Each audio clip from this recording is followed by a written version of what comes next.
I mean, who are you kidding? You know, the dress is turning into ropes.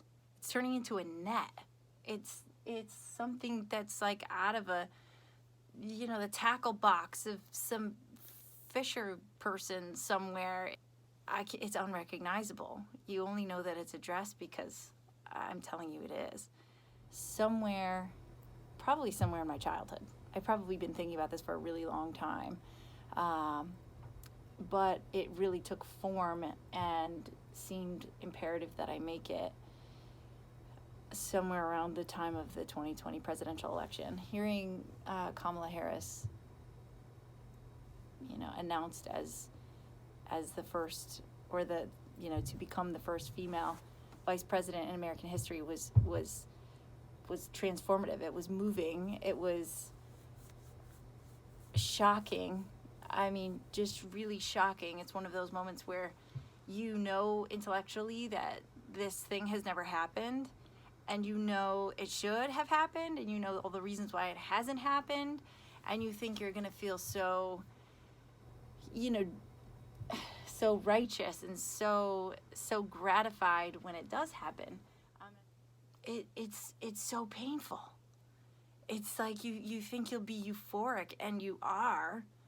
You have this great, intense joy, elation, relief, but you also have this like heart-wrenching, visceral disgust to know how many generations of women, your mother, your sister, your auntie, your grandmother, your neighbor, your teacher, your favorite, you know, your favorite nurse when you were at the hospital sick, when you were, all of those women, and so many women right now around you that are carrying this burden, this intense programming that tells us we must grind through it.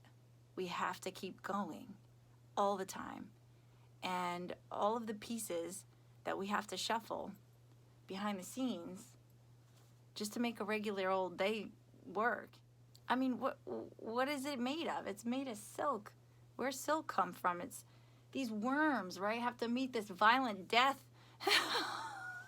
They have to, their life has to be extinguished to create this seemingly inconsequential thing, this thread, and just infinite numbers of these little creatures to spin thread, to weave into fabric, to cut, to sew, to create a form that's valuable, that can be so much more important and valuable than the worm, right? Who cares about the worm? We care about the garment that the worm died to create. I mean, geez, you know, I could relate.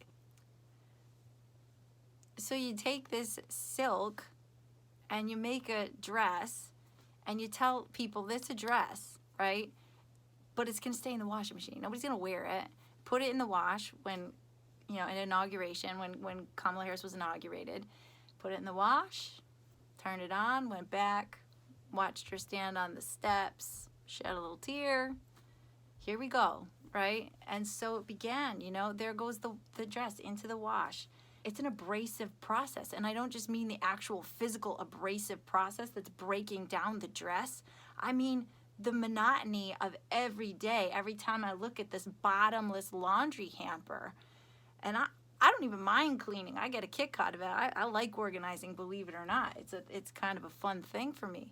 But it never ends. It never ends. There's never a time when there's not something to be washed. So every day, this load, the next load, maybe 3 loads. Oh, it's a Saturday, maybe I'll do 4 or 5. And it's not just putting it in the wash. It's sorting it. It's pre-treating it. It's hanging it on the line, or it's putting it in the dryer, and it's folding it up. And then it's arguing with the kids over put it away. No, put it away. No, I said, put it away. Away is not on your bed. Away is hung in the closet. Hang it in the closet. Don't cry about hanging it up.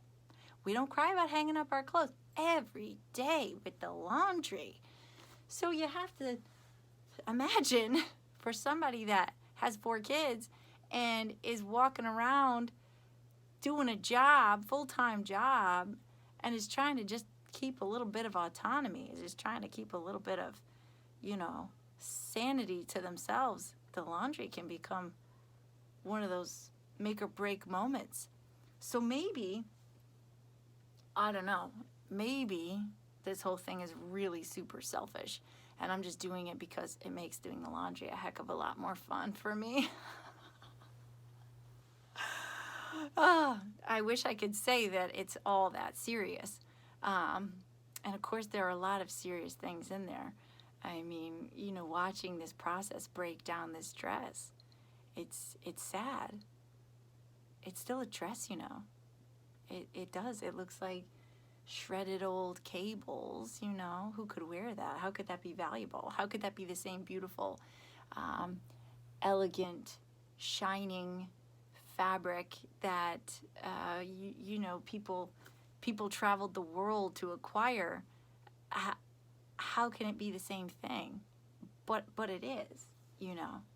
It is. And this is a pretty poignant allegory for many of us out there, I think, can relate to the feeling of White House dress.